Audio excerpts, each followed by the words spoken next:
प्रिय विद्यार्थियों, आज हम बीए भाग फर्स्ट के paper first introduction of sociology समाजशास्त्र का परिचय के एक महत्वपूर्ण प्रश्न प्राथमिक समूह क्या है, प्राथमिक समूह की विशेषताओं को स्पष्ट कीजिए पर कुछ विस्तृत चर्चा करने जा रहे हैं।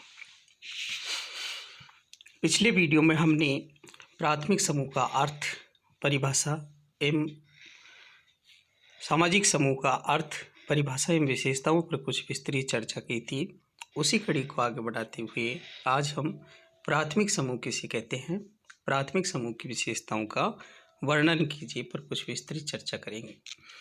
अमेरिकन समाजशास्त्री जॉर्ज कूले ने अपनी महत्वपूर्ण पुस्तक सोशल ऑर्गेनाइजेशन में सन 1909 में प्राथमिक समूह की अवधारणा का प्रतिपादन किया।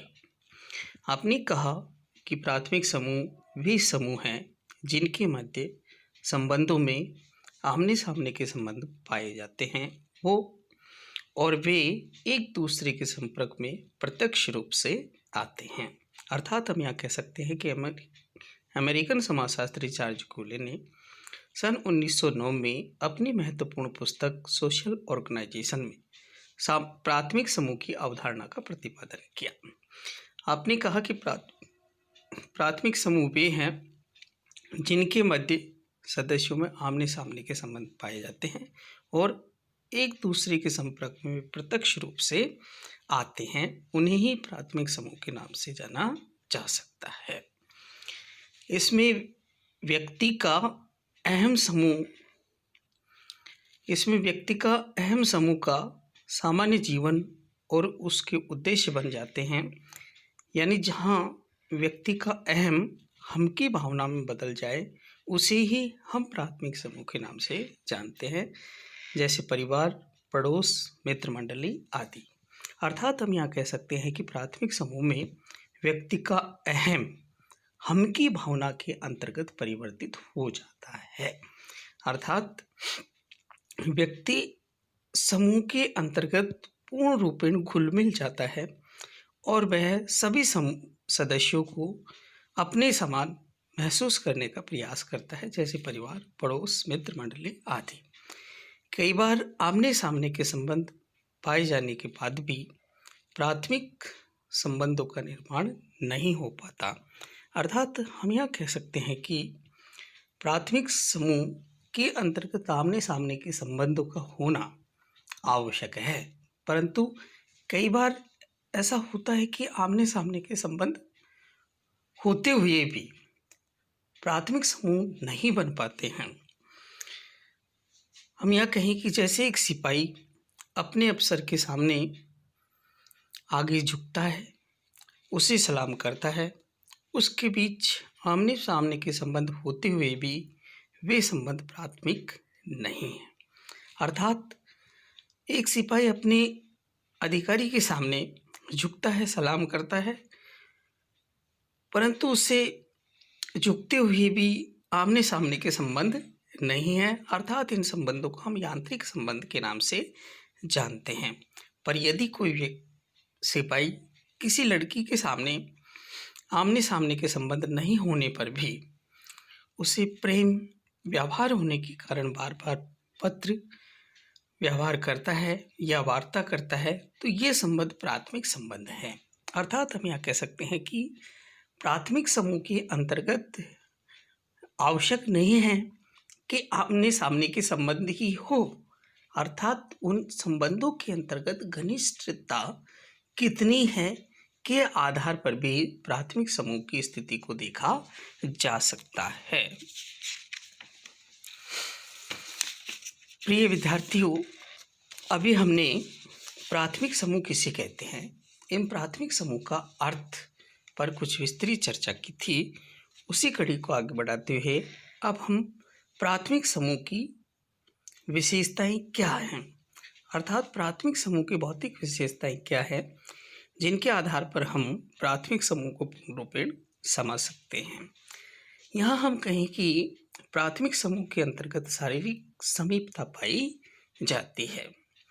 अर्थात प्राथमिक समूह में शारीरिक समीपता पाई जाती है, ताकि व्यक्तियों में घनिष्ठ संबंध स्थापित हो सके। व्यक्ति साथ रहने, बैठने, खाने पीने से उसकी भावनाओं को आसानी से समझ लेता है। अर्थात हम यहाँ कह सकते हैं कि प्राथमिक समूह के अंतर्गत सामाजिक घनिष्ठता अधिक पाई जाती है। अर्थात व्यक्ति के साथ बैठने, खाने पीने और साथ रहने से उनकी भावनाओं को आसानी से समझ सकता है। जैसे परिवार के अंतर्गत एक व्यक्ति दूसरे व्यक्ति को जानता है, क्योंकि वह पूर्ण रूपेण शारीरिक समीपता के आधार पर एक दूसरे के संबंधों से जुड़ा हुआ रहता है। दूसरा हम यहाँ कहें कि समूह का लघु आकार, अर्थात प्राथमिक समूह के अंतर्गत समूह का आकार बहुत छोटा या लघु होता है। समूह का आकार जितना छोटा होता है उसमें उतनी मात्रा में घनिष्ठता एवं निकटता अधिक पाई जाती है। यदि समूह का आकार बड़ा होगा तो उनमें परस्पर अंतःक्रिया कम होगी और घनिष्ठता का अभाव भी पाया जाएगा। अर्थात हम यहाँ कह सकते हैं कि प्राथमिक समूह के अंतर्गत आकार लघु होता है, छोटा होता है और सदस्यों की संख्या कम होने के कारण समूह में अंतर संबंध या पारस्परिक घनिष्ठता अधिक पाई जाती है।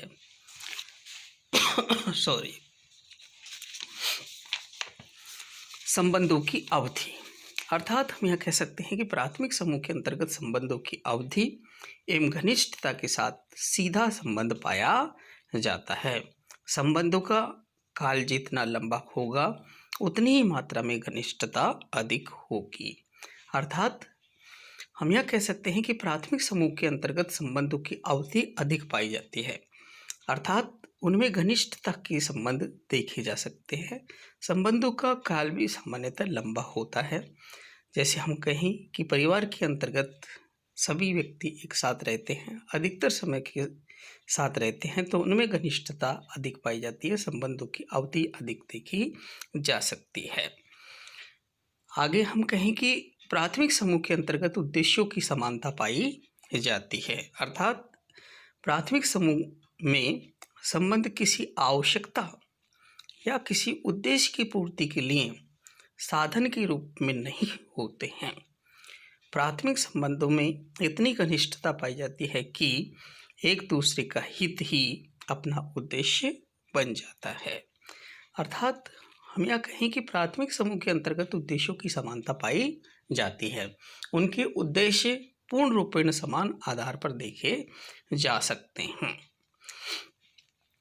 क्योंकि प्राथमिक समूह के अंतर्गत संबंधों की आवश्यकता ही उद्देश्यों की पूर्ति के साधन के रूप में परिवर्तित हो जाती है। आवश्यकता अर्थात एक दूसरे की आवश्यकता एक दूसरे का उद्देश्य भी बन जाता है, परिवार एवं पड़ोस, परिवार आदि के अंतर्गत। सामाजिक संबंधों की विशेषताओं के साथ हम यहाँ कहें कि संबंध श्रमसाध्य एवं व्यक्तिक होते हैं। प्राथमिक समूह में संबंध किसी स्वार्थ या किसी उद्देश्य की पूर्ति के साधन के रूप में नहीं होते हैं।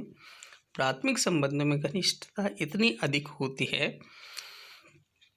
कि एक दूसरे के अभाव में घर में रहना भी संभव नहीं होता है।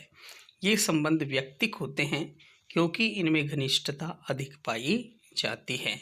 यहाँ भाई बहन, पिता पुत्र आदि के संबंध बहुत अधिक घनिष्ठ होते हैं। अर्थात हम यहाँ कह सकते हैं कि प्राथमिक समूह के अंतर्गत घनिष्ठता अधिक पाई जाती है। संबंध श्रमसाध्य एवं व्यक्तिक होते हैं, अर्थात एक दूसरे के साथ पूर्ण रूपेण सामाजिक संबंधों में व्यक्ति जुड़े हुए रहते हैं। घनिष्ठता इतनी अधिक देखी जा सकती है कि व्यक्ति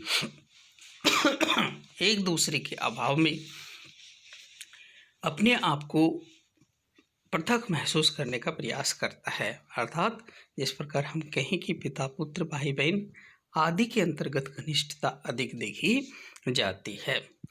प्राथमिक समूह की विशेषताओं में हम कहें कि प्राथमिक संबंधों का नियंत्रण शक्ति देखी जाती है। अर्थात प्राथमिक संबंधों के साथ व्यक्ति एक दूसरे के साथ ऐसे बंधे रहते हैं कि वह कोई ऐसा काम नहीं करना चाहते जो समूह के अन्य सदस्यों के लिए कठिनाई हो, इसमें सामाजिक प्रतिमानों की अवहेलना हो। अर्थात हम यहाँ कह सकते हैं कि प्राथमिक समूह के अंतर्गत नियंत्रण अपने आप ही देखा जा सकता है। अर्थात प्राथमिक समूह के अंतर्गत नियंत्रण एक दूसरे के साथ ऐसे बंधे रहते हैं कि वह कोई ऐसा काम नहीं करना चाहते जो समूह के अन्य सदस्यों के लिए कष्टदायी हो, जिससे सामाजिक प्रतिमानों की अवहेलना होती हुई देखी जा सके। अर्थात हम यह कह सकते हैं कि प्राथमिक समूह के अंतर्गत सामाजिक संबंधों में स्वतः ही नियंत्रण की स्थिति देखी जा सकती है। प्रिय विद्यार्थियों, आज हमने प्राथमिक समूह किसे कहते हैं, प्राथमिक समूह का अर्थ, परिभाषा एवं विशेषताएं व प्राथमिक समूह की विशेषताओं पर कुछ विस्तृत चर्चा की थी। नेक्स्ट वीडियो के अंतर्गत इसी चैप्टर को कंटिन्यू रखा जाएगा। Okay, thank you.